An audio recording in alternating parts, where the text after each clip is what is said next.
Salut, je m'appelle Morgane Cadignan et vous écoutez Les gens qui doutent. Aujourd'hui, je reçois ici... Ça me cringe. Ça te cringe. Vas-y, me regarde pas au pire, non? Ok, je te regarde pas. Vas-y. Aujourd'hui, je reçois Fanny Rué, humoriste, auteure, podcasteuse belge et surtout quelqu'un qui se retrouve dans mon canapé si souvent que j'hésite à l'épouser, l'adopter ou continuer comme ça, puisque de toute façon, qui va nous stopper? La fame? Je pense pas. Non. On va parler de son rapport au doute, de son deuxième spectacle, On disait qu'on faisait la fête, de son rapport au stand-up, aux réseaux sociaux et bien sûr de son rapport à Morgane Cadignan, sa meilleure amie officielle. Salut Fanny, comment ça va? Ça me donne envie de crever quand tu parles sérieusement de moi. Bah ouais, t'as vu? Ouais. C'est très premier degré. Hein. Oh. Moi j'ai les abdos contractés comme jamais. Ah putain. Franchement, si on fait ce genre d'épisode tous les jours, à la fin de l'année, on est bonne. C'est quoi ton rapport au doute? Oh, ferme ta gueule. Oui, non, attends, faut quand même expliquer aux gens. C'est la le 100e. Wouh. Joyeux anniversaire, les gens qui doutent. Et du coup, on a eu cette idée il y a quelques temps. On a eu l'idée, c'est les gens qui nous l'ont dit en story, quoi. Ah bon? Ouais, c'était l'idée des gens. Ah bon, bah alors les gens ont eu l'idée il y a quelques temps qu'on inverse les rôles. Parce que Fanny interview, Fanny pose des questions, mais qui lui demande comment elle va? Bah pas grand monde, et même pas elle-même. C'est quoi ton rapport au doute? Oh putain. Bah ça va, hein. Là ça va, c'est chill. Mais repose-moi la question quand j'aurai écrit le 3e spectacle. Ah, j'allais y venir. Mais avant... Comme de par hasard. Avant, on va parler du deuxième spectacle. Ton deuxième spectacle, il s'appelle On disait qu'on faisait la fête. Oui. C'est quoi ta fête idéale? Il y a qui? On boit quoi? On écoute quoi? C'est où? Moi, je trouve que c'est une bête de question. Vraiment, après, ça va que descendre. Mais le problème, c'est que toi-même, tu sais, ma réponse, elle va être nulle. Hein. Ça va être...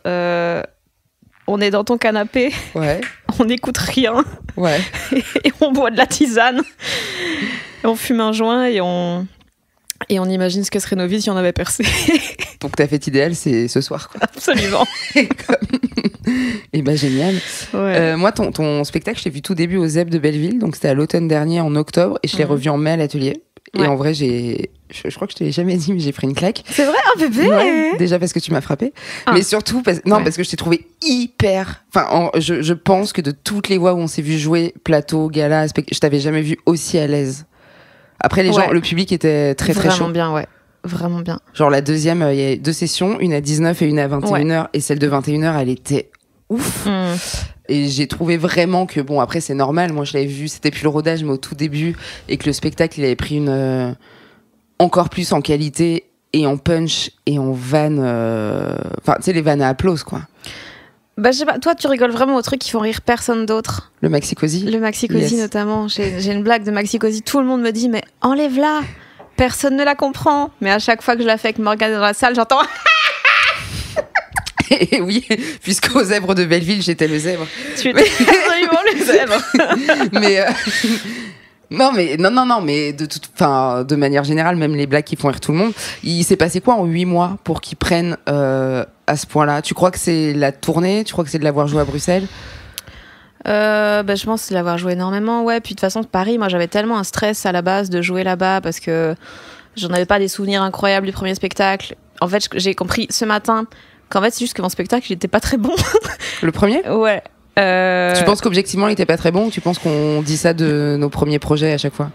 Bah, les deux, mais je pense que c'était un premier spectacle. Et les premiers spectacles, ouah, ça reste des trucs, tu fais ce que tu peux, et c'est un peu tous les mêmes, c'est un peu machin, et je trouvais ça... Ouais, tu parles beaucoup de toi. Ouais, alors que le deuxième, oh là là, la société.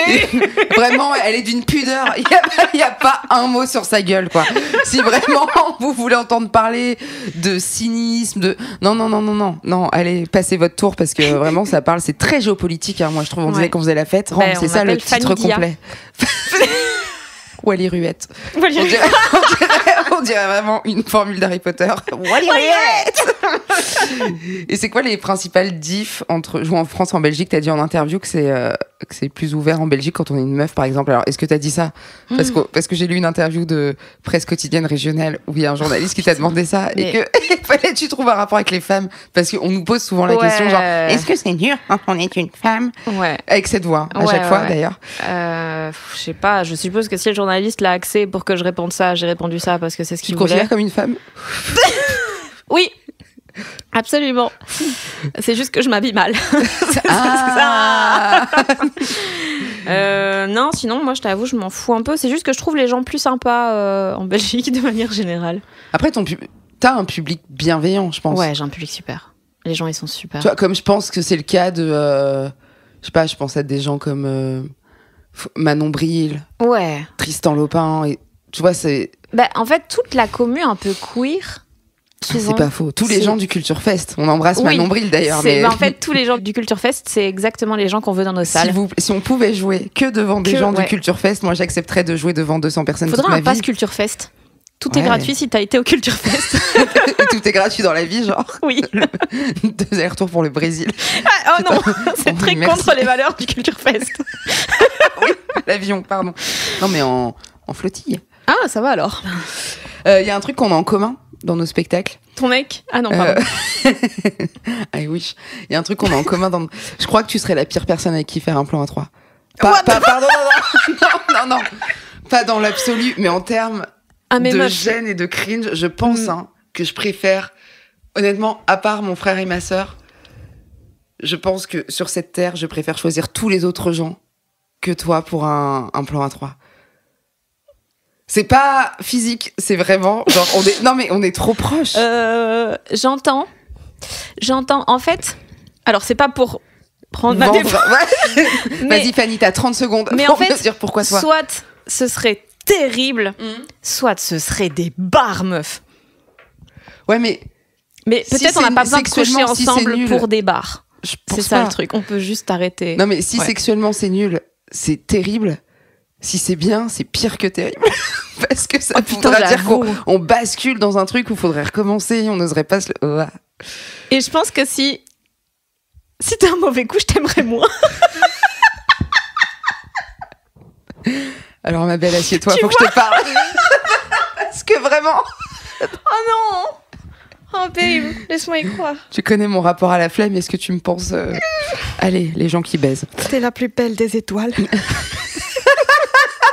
Il m'appelle Patrick. Toute rose et immobile. Et on apnée. Donc ouais, il y a un truc qu'on a en commun dans nos spectacles, c'est qu'on parle de la difficulté de se faire des nouveaux amis. En étant sobre et en étant adulte surtout. Moi, dans mon spectacle, je dis que c'est par manque de patience et de curiosité. Toi, c'est quoi ? Parce qu'en fait, je sais que tu te fais des nouveaux amis. Bah toi. Mais toi, t'es mon seul ami adulte. Non, Simon Cortisone, par exemple. Ah oui, c'est vrai. Oui, dernièrement, oui, mais je crois que c'est aussi un manque de curiosité, en vrai. C'est aussi beaucoup de peur et beaucoup de... Je m'en fous de la plupart des choses. En fait, les choses en surface, je m'en fous. Sauf que si je vais direct dans du deep, j'ai peur d'y aller. T'es la folle du bus, du bar. Je suis la folle du bus, absolument. Mais d'un côté, en vrai... Les gens, ça les dérange moins que ce qu'on pense, je crois. Je pense que les gens, maintenant, ils sont plus... en tout cas, la génération d'avant nous... Mitterrand ? Non, justement. L'album de merde. Génération Mitterrand. Vraiment. De reprises nulles. J'ai aucune autre rêve sur Mitterrand, malheureusement. Écharpe rouge. Attends, tu disais quoi ? Ah oui, mais oui, donc je crois que la Gen Z, attends, nous, on est Gen quoi ? Moi, je suis Jennifer Aniston. Allez, bien sûr. On fait gagner une Skoda après. Hein, restez en ligne. Bon, bref, les jeunes, je crois qu'ils sont plus cringe par le small talk et le chit-chat hyper. Tu fais quoi dans la vie en soirée que les gens de notre âge. Mais je crois que je suis un peu comme eux. C'est pas pour dire que je suis jeune, parce que vraiment, j'ai un miroir. Mais je sais pas, moi, c'est ça qui me saoule le plus en soirée, avec des gens que je connais pas. Bon, déjà, quand tu dis que t'es humoriste, c'est terminado en général. Surtout si tu parles à un homme. Dieu donné, ça reste le maître. Ah, dans ce sens-là, moi je croyais que c'était les gens, ils switchent en mode mais t'as fait ça, tu fais ça, comment ça ? Ça devient une interview, mais de presse quotidienne régionale. Du coup, avec cette voix. Non, mais du coup, moi je trouve que. Moi je trouve que c'est. Que les gens ils passent leur vie à te parler de gens qui sont pas toi. Ce qui me dérange pas en soi, mais des soirées à parler de Paul Mirabel et Florence Forêt. Parce qu'en plus, les gens ils ont 2 rêves, tu vois. Oui, ils ont 2 rêves. Si tu parles de Yacine Bellouz, tu vois, ça me fait plaisir, tu vois, mais c'est toujours les mêmes rêves. Et en plus, moi, je me retrouve un peu à être là, Ouais, ils font du super boulot. Bah, mais on se connaît pas tant, donc ouais. j'ai pas. Ouais. Il y a des trucs que tu dis dans le nouveau spectacle avec lesquels t'es déjà plus en accord? Non. Là, le dernier spectacle. C'est toi à 100%. Ouais. Et tu penses que c'est une affaire de combien de temps avant que tu changes assez pour qu'il soit plus accurate? Eh bien, c'est pour ça que la tournée se termine en février. Comme ça, je sais que j'ai pas le temps de changer trop. T'auras fait combien de temps, jour pour jour, de porte à porte? 2 ans et 1 mois, je crois. Ok. Bon, faut savoir qu'en stand-up, c'est assez C'est très court. C'est très court, ouais. C'est assez court, mais c'est un peu l'idéal de, honnêtement, beaucoup d'humoristes, je pense. Mais ce qu'il y a, c'est que c'est pas du tout rentable. Sauf pour Romane. Sauf quand t'es Romane Fraissinet, ouais. Mais quand t'es... Ou d'autres, hein, mais pas nous. Nous, c'est pas un plan de carrière qui te permet de mettre ta daronne à l'abri, quoi. Et à la fois, est-ce que nos daronnes méritent d'être à l'abri? Est-ce qu'elles ne devraient pas construire un abri toutes seules, comme les femmes indépendantes qu'elles sont? Avec un couteau et pas leur bite, du coup. Non, 0 bite dans la main de ma mère.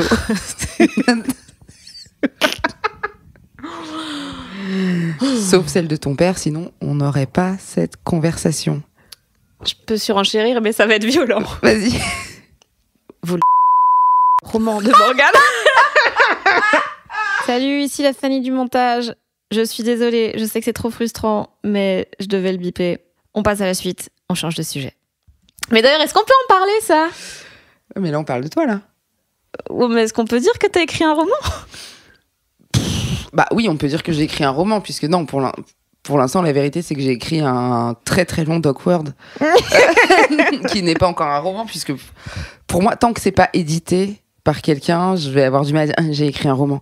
Parce que sinon, tout le monde a écrit. Je connais une quantité de gens qui ont écrit un roman. Oui, mais il est où en ce moment, ce document Word imprimé dans un très beau fascicule? Il est sur le bureau de qui? Sur le bureau de ton éditeur à toi.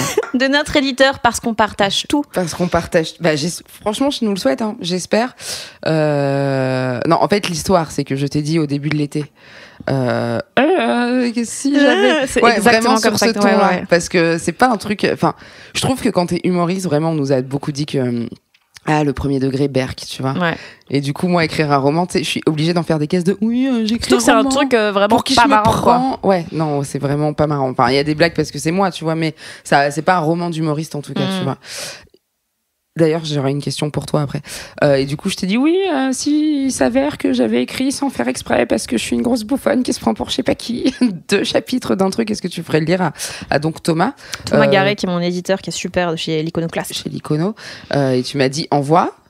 Je te l'ai envoyé, tu lui as envoyé et j'ai rencontré Thomas qui m'a dit ok, bah t'écris 1000 mots par jour pendant l'été et après quand c'est fini, septembre, octobre, tu m'envoies un début, un milieu, une fin, ce que j'ai fait. Ce que tu as fait en 2 mois. Ou ce que j'ai fait en 2 mois, oui, mais tu sais, l'été, moi, c'est toujours très inspirant. Avec tes traces de rhum sur tes feuilles. Ah là, il y a eu... Ton manuscrit était... Là, il y a eu sur mon ordinateur, malheureusement, les traces de vin. Mais écoute, d'ailleurs, toi, ton roman, c'est toutes les questions sont dans le désordre, hein, vous vous démerdez. Je le considère comme un Goncourt, ouais. Non, est-ce que... Alors, j'ai parlé à Goncourt. Oh non. Ils ont été très clairs là-dessus. Alors, c'est-à-dire que vous êtes mal compris. Alors, il le considère comme un livre, déjà, c'est bien. Tu vois, il y a des pages, ça tourne et tout. Tu le considères comme un roman d'humoriste? Parce qu'il y a beaucoup de blagues. Non. Non, parce que pour moi, un roman d'humoriste, il n'y a pas vraiment d'histoire. Et dans le pire des cas, c'est un recueil de chroniques améliorées. Ce que moi, j'aime pas du tout, parce que j'aime pas quand un format est transformé en un autre. On a Panayotis au téléphone qui va nous parler de son roman et de sa pièce. Parce que c'était bien. En fait, je suis d'accord avec toi, mais tout de suite, j'ai l'exemple de Panayotis où je me dis putain, c'est le seul exemple que j'ai où le fil est tiré en différents domaines et où c'est quand même bien à chaque fois. T'as vu la pièce? Non, j'ai pas vu la pièce. Mais en soi, de livre à autre chose, je trouve que oui, parce que t'as toujours plus d'infos dans le livre, donc tu vas du plus vers le moins d'infos et machin. Alors que partir d'une chronique, en faire un livre ou machin, je trouve là, ça devient un peu, tu vois qu'ils ont tenté d'étirer le truc. Bah, moi, c'est vrai que je vois pas l'intérêt des recueils de chroniques. Après, je vois pas l'intérêt de beaucoup de choses parce que c'est vraiment une personnalité. Mais je vois pas l'intérêt, par exemple, de. En vrai, j'ai du mal à capter l'intérêt des captas de stand-up. C'est pas que j'ai du mal. Ah ouais? Mais Franchement, il y a peu de captas de stand-up. C'est-à-dire, quand on dit capta, c'est regarder du stand-up à la télé, quoi. Filmer et le diffuser. Je sais tellement que c'est toujours moins bien. Alors Bien après, sûr. je sais pas si c'est très français le fait que je trouve qu'il y a peu de réals qui savent bien le faire. Et du coup, parfois, il y a, je sais pas, je trouve que c'est foireux, tu vois. Mais il y a des spectacles, moi, qui m'ont mis des claques en salle, mais même dans des grandes salles, hein, tu vois, c'est pas un truc juste de cave, machin, où vraiment, ça m'a retourné. Et après, j'ai dit à mon mec ou à un pote, faut absolument que tu vois ce spectacle, machin. On le regarde sur Canal et... Et je retrouve pas ce que ça m'a fait, quoi. Ouais, mais ça, pour moi, une capta, c'est toujours faute de mieux, quoi. Parce que Ricky Gervais ou je sais pas qui, tu vas pas pouvoir le voir facilement si t'es en Europe. Il y a des gens, ils peuvent pas regarder sans sous-titres. Évidemment, ouais. Non, mais évidemment. Mais c'est qu'on parlait d'étirer le truc et je te disais moi je te justifiais pourquoi j'ai du mal à voir l'intérêt de. Mais ça, t'étires pas, c'est la même chose mis ailleurs. Disons que, tu vois, moi à l'époque où je faisais du théâtre, oui, on vendait tout le temps les textes des pièces. À la fin, tu vois, à l'Odéon, à la Comédie Française, machin. Mais là, ils te disent pas qu'il y a un supplément. Ils disent pas qu'il y a un truc en plus. Là, c'est juste littéralement le texte. Je préfère ça que quelqu'un. Sauf Artus, qui le dit beaucoup. Qui dit quoi? Qui a un truc en plus. Wow. Ah ouais, ma belle. Un petit. Et non pas un petit turc en plus, qui est sur un kebab à Barbès, qui ouvre encore. Ou un petit truc en plume sur Drag Race. T'es plus à l'aise d'écrire ou... Petit truc en plume, ça pourrait être le sous-titre du spectacle d'Alex Ramirez. Ah oui, il était tellement bien son spectacle, Alex Ramirez. Incroyable. Un bon exemple de, je sais pas s'il le tourne encore, mais un bon exemple de virtuosité d'humour et de jeu. Je trouve un peu panache, un peu à la sauce Alex Lutz, hein, on pourrait dire. Donc ok, ton roman c'est pas un roman d'humoriste. Et non, maintenant, tu t'es forcé à mettre des blagues pour pas que ça soit trop prom dog? Au début, oui. En fait, au début du roman, il y en a plein. Ouais. Et plus je me sens confiance. Quoi? Vraiment, les 10 dernières fois, j'en ai plus du tout. C'est hyper dark et tout. En vrai, c'est un peu ça. Mais c'est cohérent dans l'histoire. Mais en vrai, au début, tu sens que je cherche une légitimité et que je suis en mode ouais, mais les gens, ils me suivent parce que je suis humoriste, donc il faut que je mette des blagues quand même et tout. Et d'ailleurs, il y en a plein au début qu'aujourd'hui, je ne remettrai pas parce qu'elles sont pas folles. Mais ouais, au début, je pense par réflexe aussi. Parce que t'as été un peu matrixé pour penser les choses de telle manière. Ouais. Donc ouais, c'est dur de s'en sortir, quoi.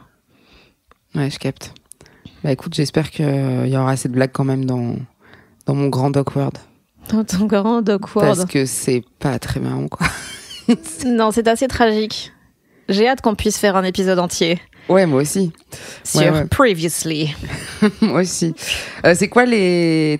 Toi, t'es plus à l'aise parce que j'ai réécouté notre deuxième épisode où je te disais que moi, je suis... C'est celui des jeux de mots fromage, ça? Bien sûr, du post-confinement. Le banger. Le banger. Ouais.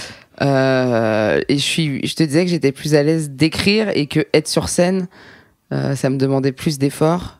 Et c'est pour ça que ça m'avait pas manqué de ouf la scène pendant le confinement et tout. Toi, c'est quoi? T'es plus à l'aise d'écrire ou t'es plus à l'aise de jouer sur scène? C'est quoi qui te demande le plus de dépassement entre les deux? Dépassement, je sais pas. Ce que j'aime plus, c'est écrire. Être en tournée, ça me demande beaucoup d'efforts. Maintenant, des fois, écrire... En fait, là, un truc ce qui me plaît le plus, c'est d'écrire pour des gens que j'admire. Genre là, j'ai bossé avec Rebecca Zlotowski sur une série. Et donc, tu peux en parler un peu ou c'est trop tôt? Je crois que c'est ok. Ouais, ça s'appelle Glam Squad, ce sera sur Amazon dans je sais pas combien de temps. Là, c'est seulement en tournage bientôt. Et donc moi, je recevais les scénarios, je devais tout puncher. Ok. Et puncher, ça veut dire remettre des blagues? Ouais, c'est ça. Rendre tout léger ou faire juste des commentaires sur comment je voyais le truc. Et Rebecca est tellement une meuf incroyable. Elle est brillante, elle est trop forte, elle est marrante, elle est incroyable. Ouais. Et le fait de bosser comme ça, en sachant qu'elle va le lire, mais j'ai taffé tellement longtemps sur ces trucs-là, tu vois. Tu t'es beaucoup plus relu que n'importe quoi d'autre, quoi. Ouais. Et ça faisait longtemps que je l'avais pas fait. Parce que vu que nous, on est un peu habitués à écrire que pour nos gueules, et soit que là, écrire pour quelqu'un que j'admire, j'étais là, waouh, putain, c'est intéressant. C'était ça l'enjeu. C'est pas parce que t'écris pour un truc qui est différent du stand-up. Non, moi je voulais juste écrire pour Rebecca. Ouais, c'est juste ça. C'est juste la dame, j'aime bien. Écrire pour Rebecca. Ça, c'est un bon roman de gare Ouais. sur une lettre qui s'est perdue pendant la guerre Oui. à une femme qui est morte. T'as fait des chroniques, t'as fait 2 spectacles, t'as fait un court-métrage, t'as fait des podcasts, t'as fait un roman. T'as toujours autant de mal à ne rien faire ou ça va mieux Bah, depuis là, notre premier épisode? Ça va tellement mieux à ce sujet-là. Moi, je le sais, mais les gens savent pas, c'est pour ça que je pose la question. Si, tellement mieux. Cet été, je t'ai demandé, tu fais quoi? Tu bosses sur quoi? En plein mois d'août, tu m'as dit absolument rien. J'ai qui est cette femme? Ouais.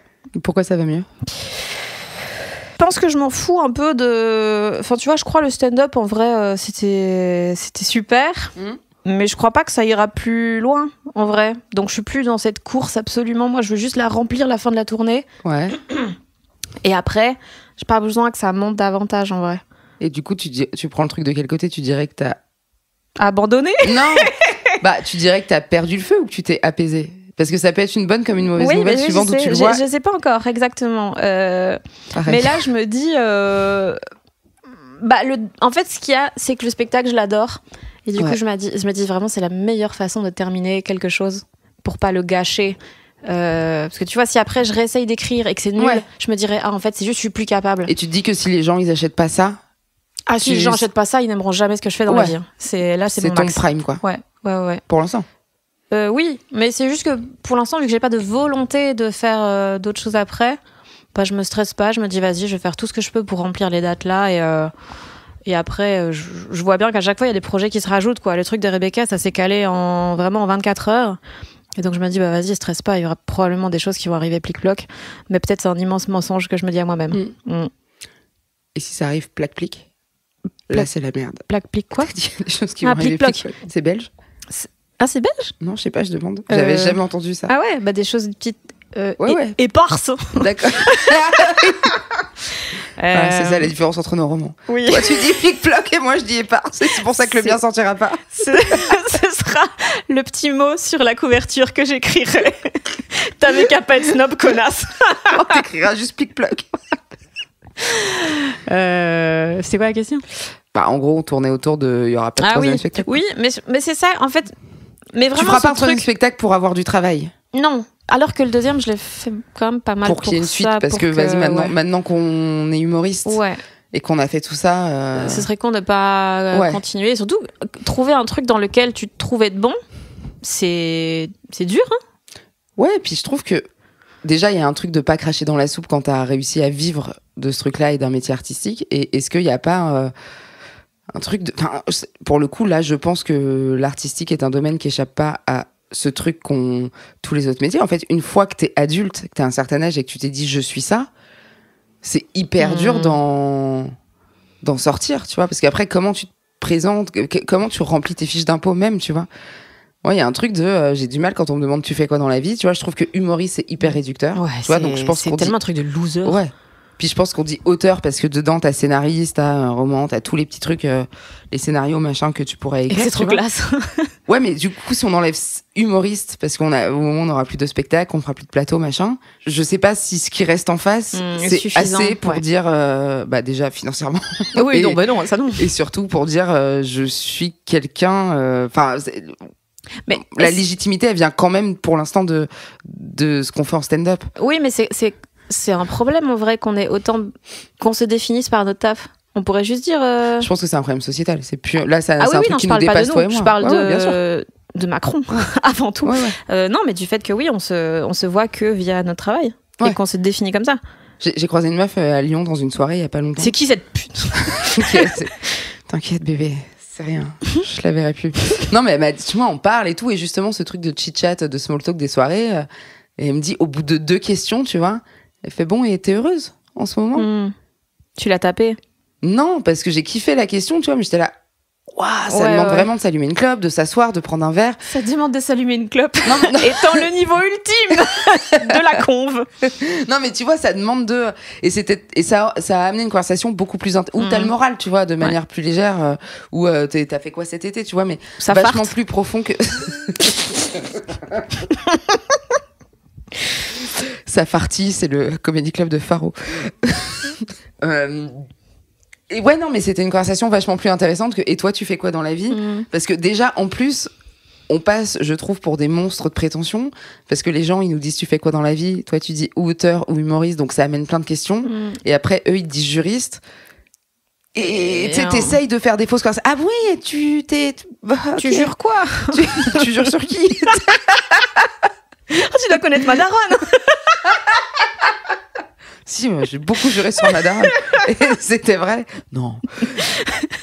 Et t'aimerais que, bon, en tout cas, si t'arrêtes le stand-up demain, et quand je dis demain, c'est en février, t'aimerais que les gens ils disent quoi de ton stand-up?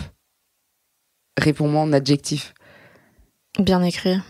En vrai, moi, c'est parce que je sais que c'est ça. Bah, toutes les deux, on sait que c'est ça qui marche chez nous. Bah moi, c'est pas mon clown, ouais. Oui, non, mais c'est ça. On sait que sur scène, on joue nos blagues parce qu'on les a écrites, mais enfin, tu vois, c'est pas là notre endroit, quoi. C'est juste, j'ai des blagues, bah vas-y. Je trouve qu'il y a deux catégories de stand-uppers. Il y a ceux qui ont la plume et ceux qui ont le perso, et que ceux qui ont les deux, pour moi, Roman Frécinet. Il y a un ascendant. Non, tout. mais Roman, il a les deux. Je trouve qu'il y en a peu qui ont les deux. Il y en a très peu. C'est fort, quoi.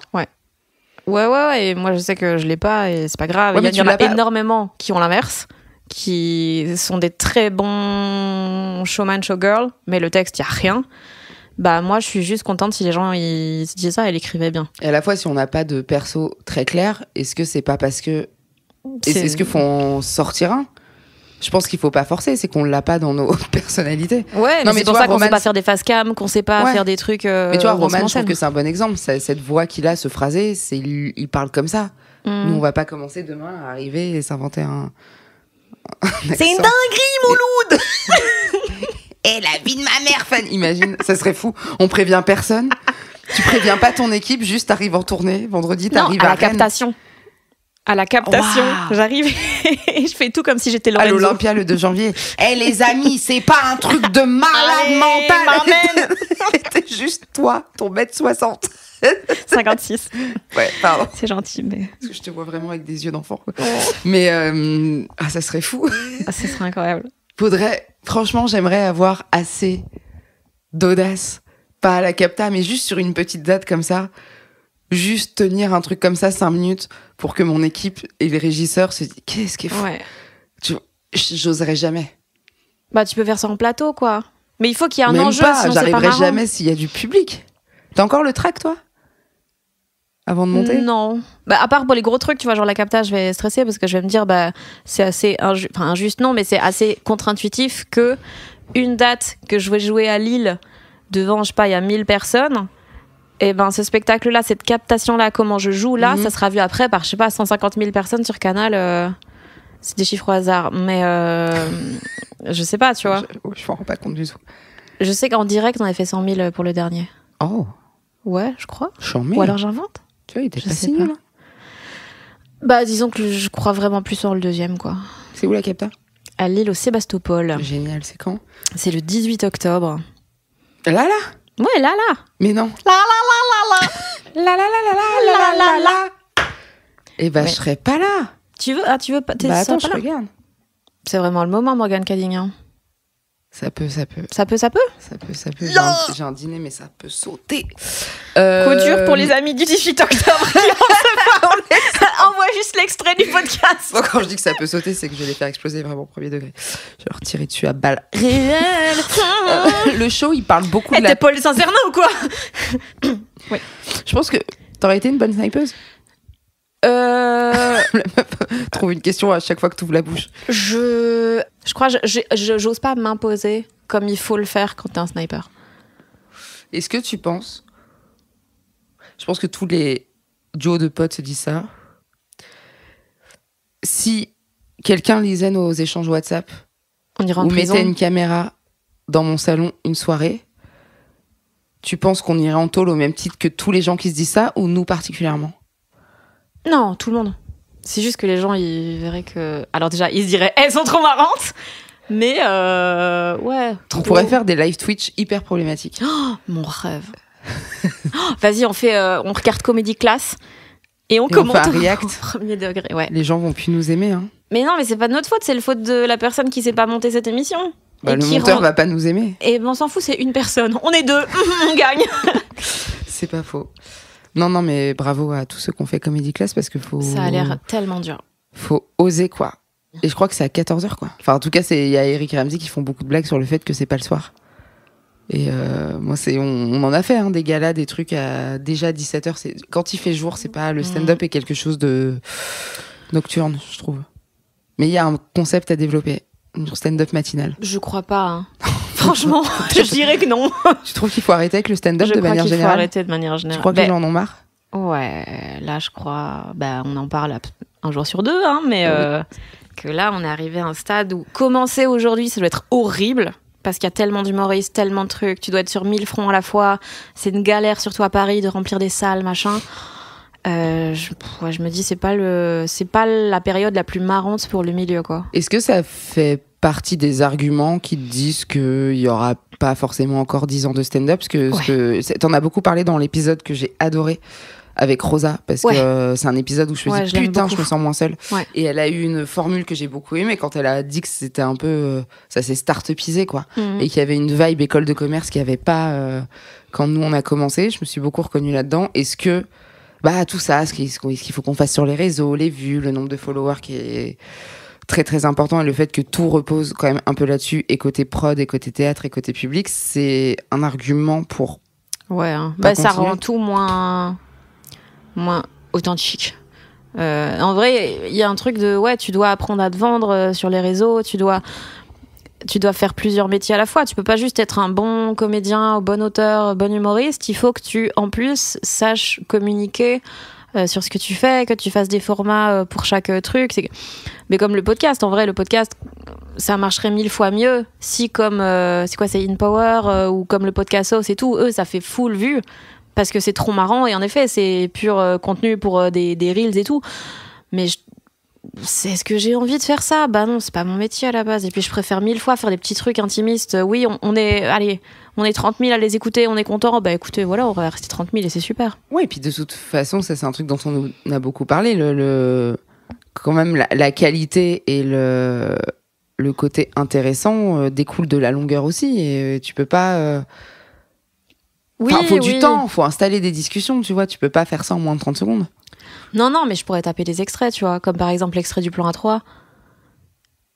Ouais. Parce que d'office, tous les gens se sont déjà... C'est vrai. Tous les gens se sont déjà posé la question de qu'est-ce que ça ferait si je couchais avec ma meilleure pote, vu que t'es ma meilleure pote. Officielle. Putain. Réponds. Je peux pas, je pleure. Merci. Oui, je suis ta meilleure pote officielle. C'est ça, ouais.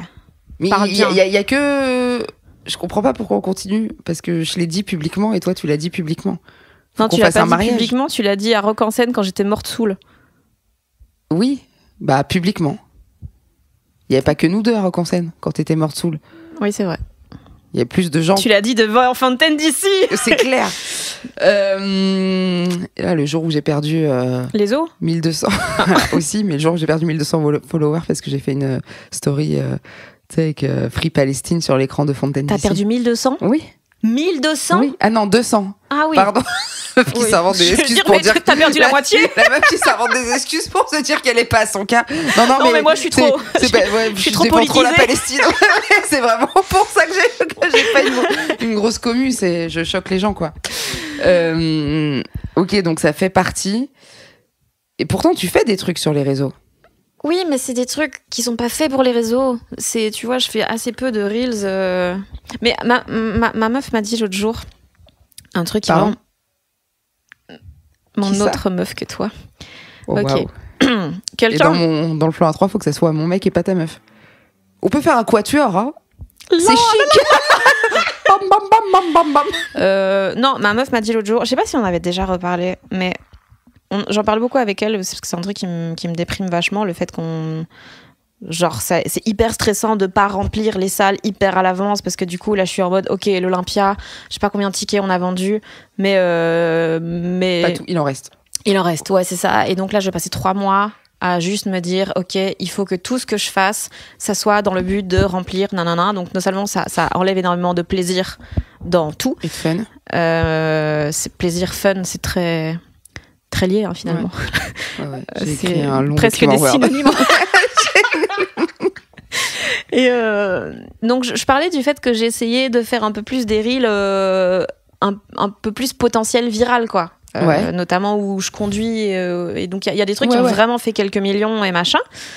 Puis elle m'a dit ouais c'est cool, ça fait des chiffres mais en vrai T'y crois à la transformation en ticket? Bah non, mais elle m'a dit c'est les gens quand ils voient ces reels là, ils te voient pas toi, ils voient juste du contenu. Bien sûr. Et donc ils ne font absolument pas le lien. Et d'ailleurs j'avais un reel où j'ai des plantes machin. Et la mère de ma meuf l'a envoyé à ma meuf en disant putain c'est trop moi. Elle avait pas remarqué que c'était moi, tu vois. Ouais, c'est fou. À quel point c'est fou. Les gens ne regardent pas. Et donc elle me dit mais là meuf tu bosses pas pour toi, non, tu bosses pour Instagram. Et tu bosses pour Instagram m'a fait péter un câble en fait. Parce que je savais que je servais cette grande mascarade de machin, mais là c'est dans leur intérêt à eux uniquement quoi. Ouais, mais ce qui est dingue, c'est que tu vois, on nous demande de le faire et puis nous, on se demande à nous-mêmes de le faire parce qu'il y a un moment, faut ça. C'est comme, je pense qu'on a toutes les deux accepté. Bah oui, il faut jouer le jeu. On n'est plus en refus d'obstacle de ah non, on y arrivera autre. Non, faut ça. Mais tout le monde se tire une balle dans le pied et on tire une balle dans le pied de notre discipline, de notre métier, de notre milieu, de la culture vraiment, je pense au sens large. Et sauf que personne va freiner ce truc, tu vois. Non, parce qu'on est tous dedans. Ouais, mais moi, ça fait 5 ans ouais, mais il y aura un basculement. À un moment, les gens, ils vont se rendre compte, ils iront plus en salle. Bah, je pense que si. Tu crois qu'on s'éjectera avant que ça se termine, ce truc? Je sais pas si on le verra de notre vivant, la fin du phénomène. Je sais pas. Mais en tout cas, basculement, je sais pas. Ou en tout cas, un point de non-retour où, en fait, tout le monde aura 500K à un moment. Et les gens, ils iront voir qui? Oui, mais alors ça, c'est déjà un peu le cas à Paris, en vrai. Ouais. C'est, tu peux faire ce que tu veux. Pourquoi est-ce qu'il y a avoir un humoriste plutôt qu'un autre alors qu'il y en a 400 milliards? Et puis le basculement, je sais pas, parce que, en fait, je me suis posé la question, essayer de faire ce que fait déjà tout le monde sur les réseaux. Je suis pas meilleure que les autres là-dedans, donc vas-y, pourquoi est-ce que les gens ils regarderaient ce que je fais moi ou quoi? Ça n'a aucun intérêt. Donc peut-être la solution, c'est juste d'arrêter de se poser la question et de juste faire les choses qu'on aime. Et c'est pour ça que là, j'ai les gens qui doutent, je vais faire plus d'épisodes et tout, parce qu'en fait, c'est le seul truc c'est le truc qui m'amuse le plus. Quoi. Ouais. Et c'est le genre de truc où, en effet, c'est pas filmé. J'ai le même matos depuis 6 ans. Il y a des poils de chat sur la bonnette, mais c'est le truc le plus. Ouais, c'est ça. Mais c'est le truc qui me ressemble le plus et qui me fait prendre le plus de plaisir. Et oui, ça va vendre peut-être moins que je sais pas quoi, faire un plateau, je sais pas où, mais en vrai, et puis là, t'as pas l'impression de te trahir, quoi. Ouais. Et je pense que c'est un peu ça le basculement de cette année aussi, c'est de se dire si un truc est trop contraignant, peut-être c'est juste pas ton truc. Bah, tu vois bien, quand on essaye, on peut le dire aux gens, quand toi et moi, on essaye de faire des réels. Vidéos. Oh. Et non, mais il y en a qui sont mais toutes celles qu'on a sorties. En se disant, ça va marcher, ça marche pas. Et toutes celles où on se dit, c'est un calvaire, ça marche. Parce que c'est celles où on est des débiles. Tous les trucs, tu peux pas forcer ce truc-là, tu vois. C'est comme, tu vois, moi, ma prod, elle m'a proposé, elle m'a dit, tiens, on pourrait, pour alimenter tes réseaux, parce que moi, c'est une vraie question aussi de qu'est-ce qu'on met sur ce putain d'Instagram, tu vois, faire un vlog de tournée. Et j'étais là, oui, mais en fait, à partir du moment où tu mets une caméra sur moi en disant, allez, on fait le vlog de tournée, toutes les blagues que j'aurais sorties au régisseur à machin, ça va être que des vidéos de moi et Clio en train de dormir ou de bosser dans le train. Il y aura plus rien de drôle. Tu vois, au moment où on me dit faut le faire parce qu'il faut alimenter, j'ai plus rien, quoi. Parce que j'ai l'impression que je suis plus un humain normal et que c'est plus moi, tu vois. Donc elle est intéressante, la question de à quel moment t'arrêtes d'essayer en disant tant pis, les gens qui veulent venir, ils viendront, mais je vais pas les chercher en leur proposant un truc qui est pas moi et en rajoutant du bruit au bruit, en vérité, tu vois. En rajoutant du contenu dans la gueule on n'en peut plus. Et je crois que ce moment, pour nous deux, ça a été un peu là. Hein. Ouais. Mais en fait, on fait tout tu vois, très en même temps, en vrai. Ouais, mais il y a eu un vrai truc cet été, je crois. Oui. Mais parce que toi, il y a eu Zlotowski, je pense. Et moi, ça m'a bien chillé le cul, en fait. Je t'ai raconté comment c'était fait? Non. Mais en fait, l'enchaînement est assez marrant et je trouve très représentatif de comment je devrais fonctionner vs comment je fonctionne. En gros, ma psy m'a dit ouais, meuf, chill-toi le cul. Enfin, ouais, non, c'est ma psychiatre. En ces termes. Franchement, pas loin. C'est Docteur Koulos. Non, mais c'est ma psychiatre qui fait aussi la chirurgie esthétique. Chill-toi le cul. Ah, génial. Ouais, et elle est trop marrante. Et à un moment, je lui dis ouais, là, je m'ennuie. J'ai pas trop de joie, de pulsion de vie. Peut-être on doit augmenter la dose. Ouais. Elle me dit, bah non, Miskina, tu vas juste t'ennuyer et apprendre à t'ennuyer. C'est Melha Bedia, la psy. Oui. Et elle me dit, bah bien sûr que non, on va pas augmenter tes doses, donc juste tu t'emmerdes et t'acceptes. Hein. Et j'étais là, non. Ouais. Je fais ça, jour 2. Je me dis, ok, tu veux que je m'ennuie ? Eh ben, il est 14h, je vais regarder 2 films. Chose que je ne fais jamais. C'est fou, hein. Regarder des films en journée. C'est fou, hein. Je m'enchaîne 2 films de Rebecca Zlotowski. Ça m'a trop chauffé. Je lui écris le soir même en mode coucou, juste j'aime ce que tu fais et ça me stimule hyper fort. Donc si à un moment t'as besoin de quoi que ce soit, je sais pas faire grand chose mais j'apprends vite. Et genre 3 jours plus tard, elle me disait bah justement j'allais chercher quelqu'un, vas-y on s'appelle, on se voit machin et terminé bonsoir. Et j'étais là putain mais comme organiquement quoi. Ouais. Et je n'avais plus rien eu d'organique dans ma vie, dans mes projets depuis mais tellement longtemps. C'est ouf. Et là je suis comme je suis en train d'écrire à un frère Schneider, si un jour tu veux baiser qui que ce soit, hésite pas. Voilà. Et je l'envoie dans leur groupe famille. WhatsApp Schneider. On sait jamais. Oui, est-ce que tu peux raconter ton jeu des frères Schneider ? Oui, c'est très bien. C'est un des trucs qui me fait le plus rire au monde. Bah rien, un jour on a juste dit viens, faut inventer des frères Schneider. Et parce qu'ils sont pleins. Et donc dès qu'on a un mot qui ressemble à rien, on met Schneider derrière et ça fait un frère Schneider. C'est quoi le meilleur encore ? Putain, je sais plus. Il y avait Valhalla. Oui. Valhalla Schneider. Il n'y avait pas un truc avec... C'est pas Ouigo, c'est un autre truc de train. Thalys ? Non, je sais pas, c'était toi ou Eric qui avait trouvé. Thierry, je pense. C'est qui, Eric ? C'est l'autre. Tu les confonds. Ah oui, Fanny, il faut savoir que j'ai un pote qui s'appelle Thierry et un pote qui s'appelle Eric, et ça fait 6 ans que pour elle, c'est la même personne. Alors tu les as croisés tous les deux à des moments bien distincts. Et puis ils ont rien à voir, c'est tellement drôle.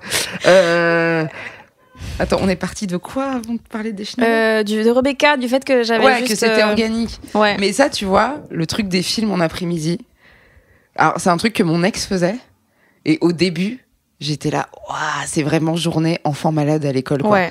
Tu vois, il y avait un truc de...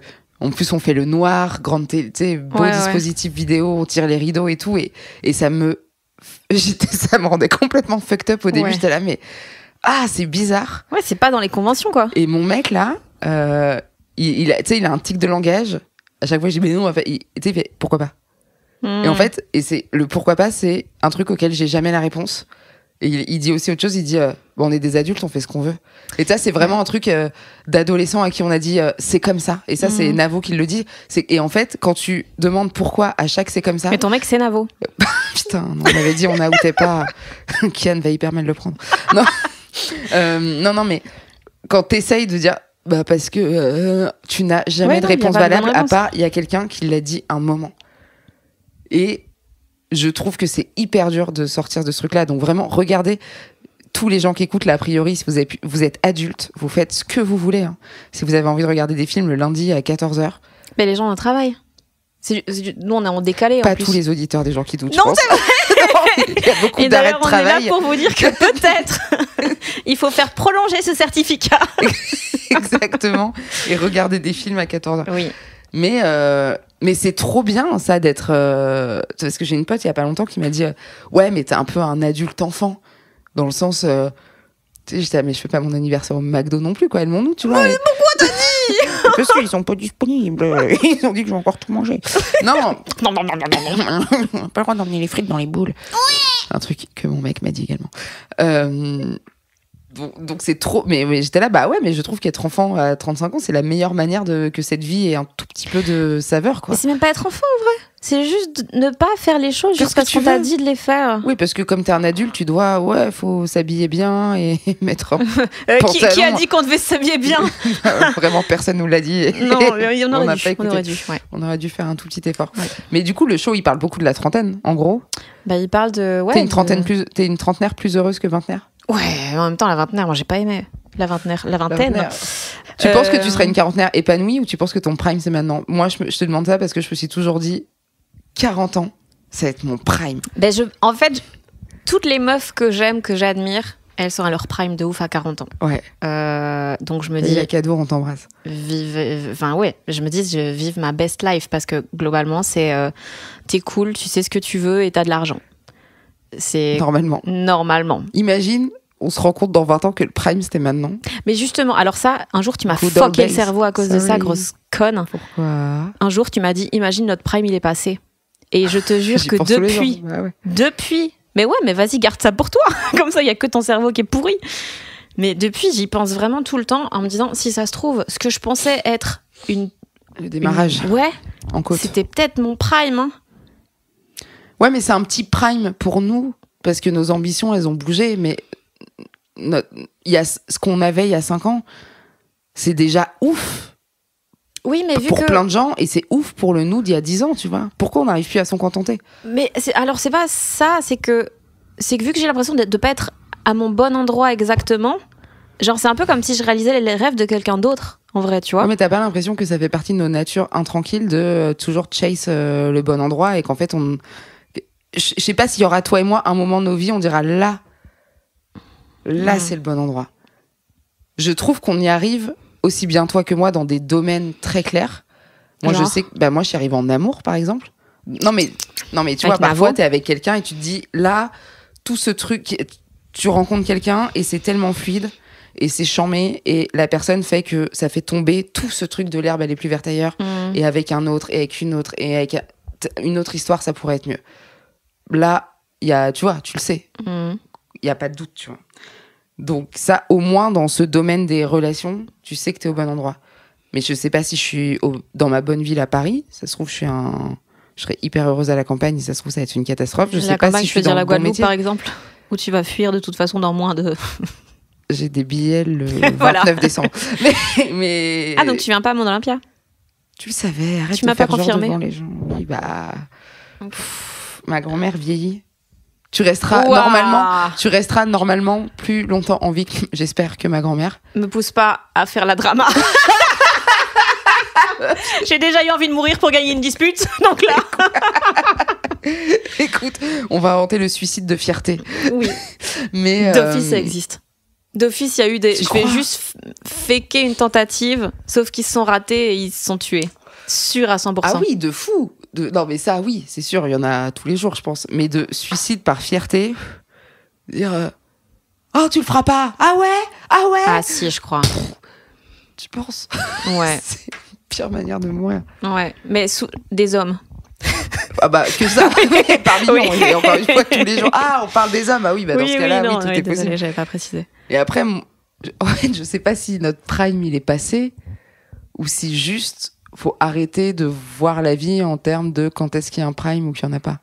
Mais en fait, je sais pas, parce que moi, comme tu le dis, on arrive à atteindre ça dans des Domaine. domaines différents de notre vie. Donc je pense que le prime dans le professionnel, bah, on le cherche un peu moins depuis qu'on l'a trouvé dans d'autres domaines. Et donc c'est juste de trouver satisfaction et de te sentir à ta place dans un domaine permet que t'es moins dans une course comme ouais, une mais moi, ça, c'est poule un sans truc que j'ai tête. toujours dit et que j'ai dit dans le premier épisode. Et toi, tu l'as jamais dit. Moi, j'ai toujours dit, si je suis épanouie dans ma vie perso, je suis pas assez carriériste. Ça suffira pas d'avoir une magnifique carrière et de pas avoir de vie de famille ou je ne sais pas ce que je veux, tu vois. Toi, tu l'as jamais dit. Toi, t'as jamais mis ton bonheur très clairement sur un domaine. Est-ce que Non. tu penses qu'il te faut un équilibre de tout? Je pense. Hein. Bah oui. Maintenant, le truc, c'est qu'à partir du moment... Je pense que c'est juste une question d'être à sa place. Si t'es à ta place dans ton taf, même si c'est pas le truc le plus grand qui soit, mais ça juste te va. tu gagnes ta vie avec un truc que t'aimes faire et t'es au bon endroit, bah ça t'es chill.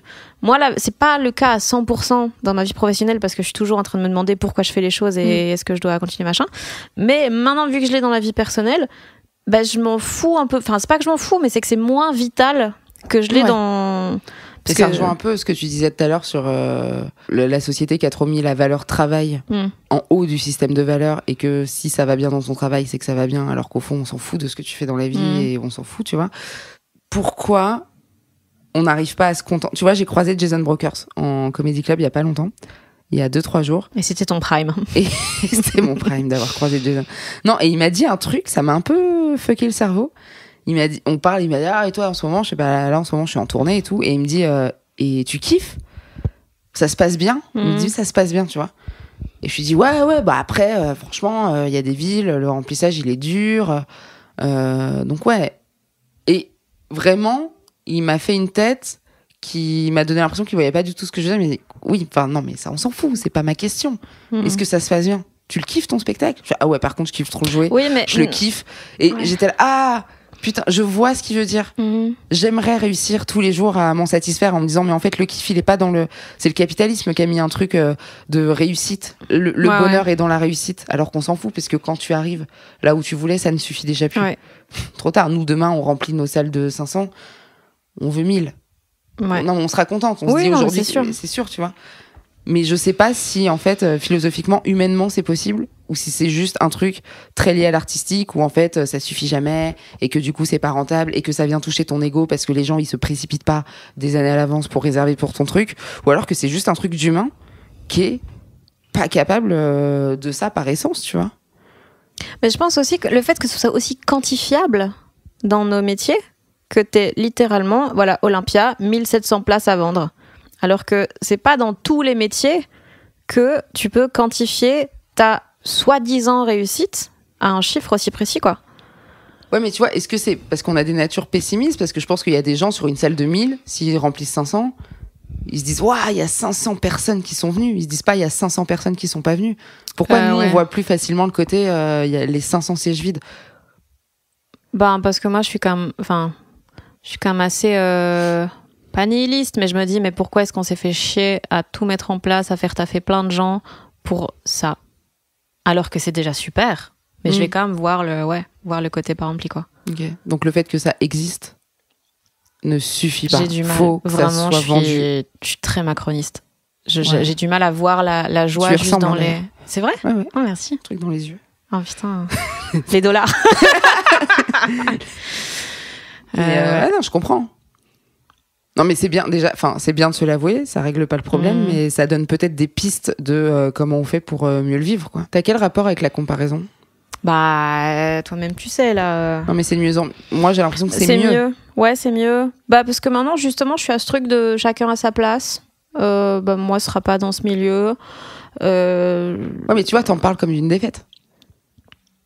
Non, parce que je pense que je serais beaucoup plus heureuse en étant ailleurs et en étant... Oui, mais enfin, je veux dire, ça existait. Je serais beaucoup mieux là où je... dans la villa. Ça, on n'a jamais douté, ma belle. Non, mais qu'il y ait un changement de cycle d'une carrière qui évolue, c'est un fait. Oui, mais moi, c'est comme ça que je le vois. Ok, tu le vois pas. Parce que là, t'en parles de... j'avais l'impression d'entendre un truc un peu... qui annulait tout ce que tu avais déjà fait. Non, je suis très contente. Des demi-réussites, tu vois. Non, je suis très contente et on aura fait 2 belles tournées et le deuxième spectacle, je l'adore et donc vraiment, je suis trop contente. Et ça m'aura ouvert énormément de portes sur d'autres choses que j'aimerais encore plus après. Mais c'est juste que je me dis là, parce qu'à un moment, j'étais un peu aigrie et jalouse des gens qui sont populaires dans un domaine qui m'intéresse moins. Et donc je me dis, pourquoi est-ce que je suis jalouse ? Parce que des gens ont des trucs que je ne veux même pas. Et donc, c'est surtout ça. Alors que maintenant, je suis un peu plus genre, bah, écoute, on fait ce qu'on peut. Ça va plaire Arrête, on dirait moi il y a 5 ans. Pourquoi ? On fait ce qu'on peut. Je crois que c'était le titre du premier épisode. Je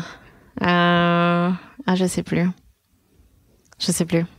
Bah, je crois qu'en fait, nous, il y a 6 ans, on se disait, mais toi aussi bien, on fait ce qu'on peut.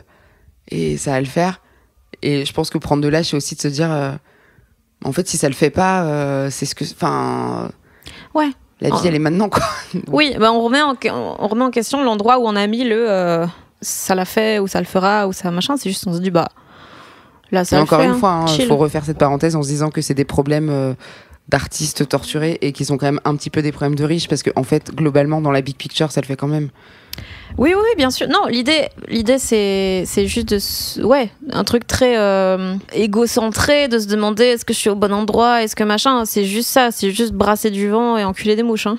C'est le principe de ce podcast qui, de base, devait s'appeler brasser du vent, enculer des mouches. Les mouches qui s'enculent. Salut, c'est Fanny Ruet. Vous écoutez les mouches qui s'enculent. On passe aux questions des gens. Attends, juste avant, dernière question. Qui c'est qui te fait le plus rire en ce moment et t'as pas le droit de citer des Canadiens? Qui me fait le plus rire en ce moment et j'ai pas le droit de citer des Canadiens?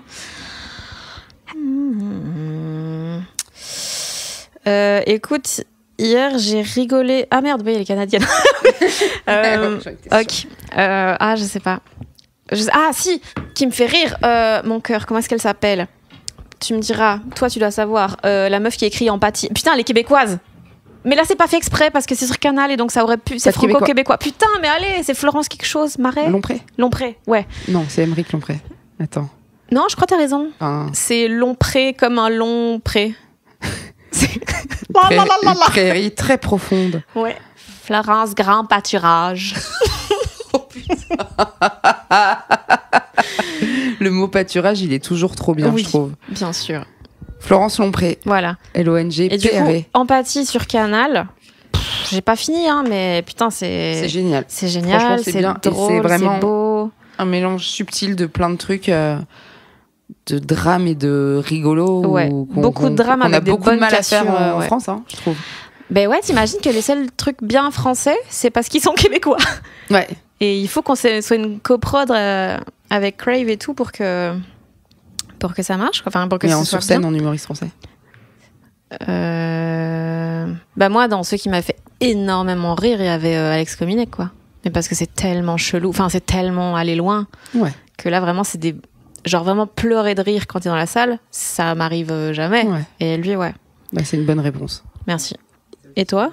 Ouais, Cominec, Roman, Panayotis me fait rire quand même parce que je trouve qu'il est excellent comédien. Bon. On peut passer aux questions des gens. Je t'avoue, j'ai pas compris toutes les questions. Vas-y.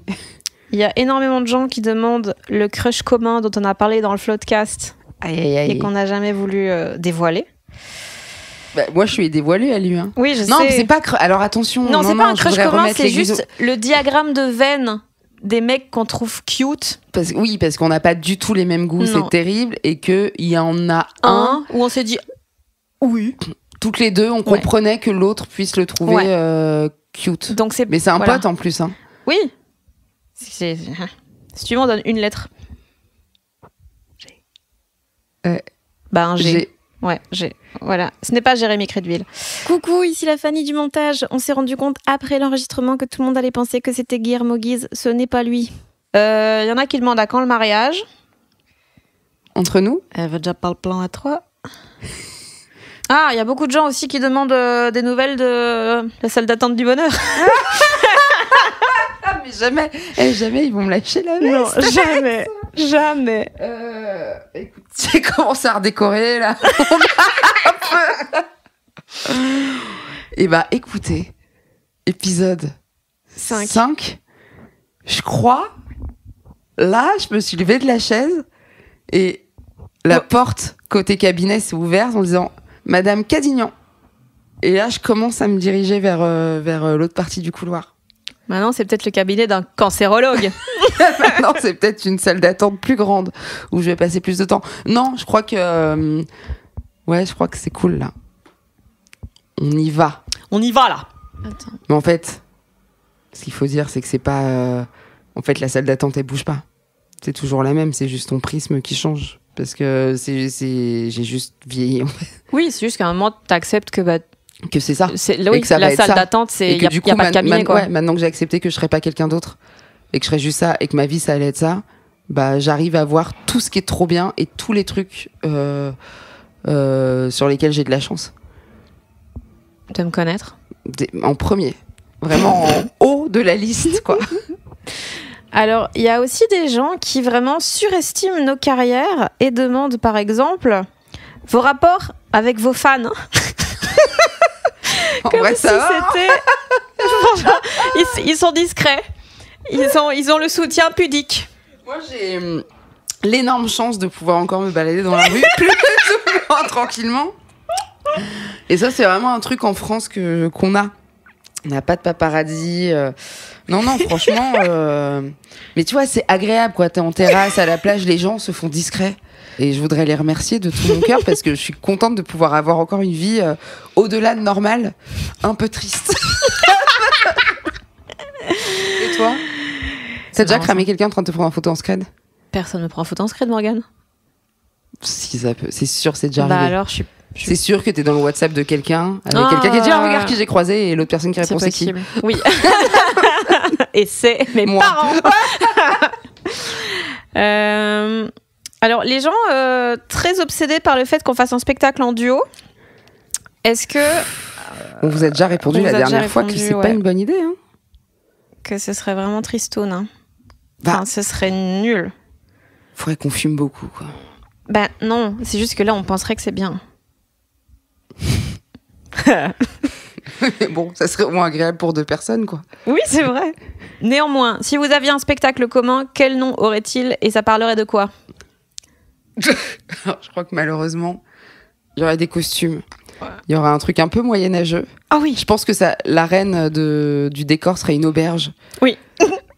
À l'époque de Louis XIV, probablement. Ouais. Et que Fanny et moi serions... Des gueux, hein.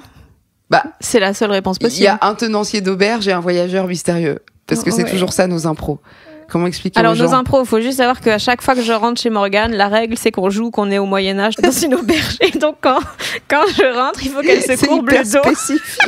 C'est hyper spécifique. Il faut que toutes les deux, on courbe le dos et on fasse bonjour. Bonjour, monsieur. Je vous offre le gîte. Vous avez fait un long voyage. Entrez, entrez. Prenez une boisson chaude. Voilà. Et donc, on fait ça. Et si on le fait pas... Ça peut durer de longues minutes. Hein. Oui, de longues minutes. Et si on le fait pas, surtout, on doit recommencer à zéro. Oui, on repart à Bruxelles, revient, je réouvre la porte. Et en fait, ce qui est super, c'est de le faire devant nos proches. Oui, qui sont là, qui sont atterrés. Oui. Qui sont atterrés. Atterrés et néanmoins... Qui rentrent dedans. Émus de nous voir. Émus et... Nous amuser de rien. Je pense à une personne en particulier, envieux. Envieux. Oui. Ça est fort de rentrer. Hein. Également dans le plan A3. Également. Et il le fait très bien. C'est vraiment le stagiaire de l'aubergiste qui a très vite appris. Comment persister quand on fait un travail créatif et qu'on doute que ça marchera un jour? Eh bien, je te conseille tout l'épisode que tu viens d'écouter. qui est dont la conclusion est de pas persister. Oui. J'ai hâte du prochain épisode parce que vraiment, épisode 1, il nous arrivait des trucs incroyables. On est sur le pas de la porte de toutes les. Épisode 2, ouais, bon, là, il y avait le Covid, des tartes, du pain, du fromage. Épisode 3, en public. Oui, j'ai un peu appris. Épisode 4. Ouais, nouveau spectacle. Allez, on reprend un peu d'élan. Pipi l'impératrice. Tu vois, on en a sous le coude. Épisode 5. Bon, on va acheter une yaourtière et s'en contenter parce que c'est bien. Et regarder des films à 14h. Alors que la phrase qu'on a le plus dit cette année, avant de switcher cet été, c'est 2025, c'est notre année. Mais on aurait dû appeler chaque épisode. Je me demande si les gens ils vont pas se dire qu'on est imbuvable parce que meuf, en vrai, quand tu nous vois de l'extérieur, nous on est là parce qu'on focus sur ce qui manque, mais quand tu nous vois de l'extérieur, en vrai, notre vie, ça va. Tu en vois. vrai, on fait des choses qu'on aime et c'est pour ça qu'on se lève le matin. Après, on se plaint beaucoup parce que c'est une passion aussi. Hein. De se plaindre? Ouais. Ah ouais, j'avoue. Ouais. Non, moi, c'est une nature, j'ai moi, pas. Moi, c'est l'écriture et la flemme et se plaindre. Ouais, tu vois. Ouais. On se plaindrait dans des salles de... C'est des persos, les gars, c'est des persos. On se plaindrait dans des salles de 2005, en vrai.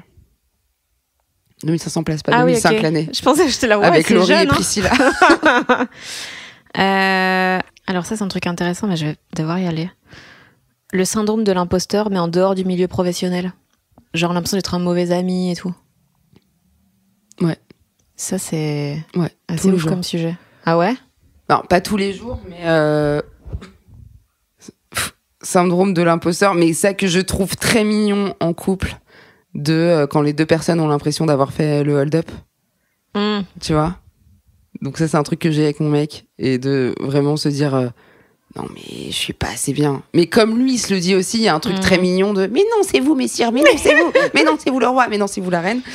Donc ça, c'est mignon. Être une mauvaise amie, oui, je l'ai eu beaucoup, mais parce que beaucoup pendant les tournées, parce que beaucoup quand il y a des périodes de taf intenses, parce que juste t'es pas là, et puis parfois on fait des métiers où même quand t'es là, t'es pas là.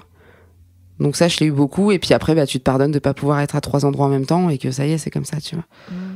Puis ils ont trouvé d'autres amis. Donc toi, tu l'as? Moi, ouais, quand même. Mais des fois, parce qu'en effet, c'est pas ma faute, parce que la tournée, machin, mais des fois, j'ai l'impression que je me complais assez fort là-dedans et que je fais pas plus d'efforts, du coup, tu vois. de me dire, je Il y a eu des pourrais... périodes où t'as eu l'impression, parce que je sais que t'avais dit que quand tu faisais t'en parles sur scène, t'avais fait ton changement de traitement. Ah oui, De non, médoc, mais et là, que t'avais j'étais été hyper horrible. dur et tout. Là, non, c'est pas que j'étais pas une bonne amie, c'est que j'étais une personne horrible.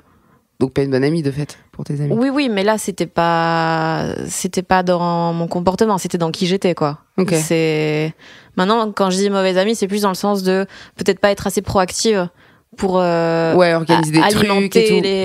les amitiés, tu vois. Et tu penses que pour les gens qui bossent avec toi, t'es facile à bosser? Je suis très organisée, donc ça me fait gagner énormément de points. Ouais. Maintenant, des fois, je suis casse-couille parce que j'ai pas envie de faire les choses. Pareil. Ouais, t'y vas un peu à reculons et ton premier réflexe, c'est de dire fais chier, flemme, que de dire merci de m'avoir trouvé ce truc que je vais aller faire. Oui, alors que souvent, c'est juste que j'ai la flemme et que dès que ça sort de mon petit cadre habituel, voilà quoi. Et à la fois, je me disais exactement la même chose. Et parfois, on vient nous raconter des trucs sur des artistes qu'on te demande et je me dis mais je suis un rêve en fait. Oui. Donc en fait, nous, on demande du Coca Zéro, on est déjà en mode mais si vous avez pas, c'est pas grave, hein. Ouais. Mais bon, je peux y aller s'il y a un Lidl. Vous me dites. Tu veux terminer comment? Sur tes seins.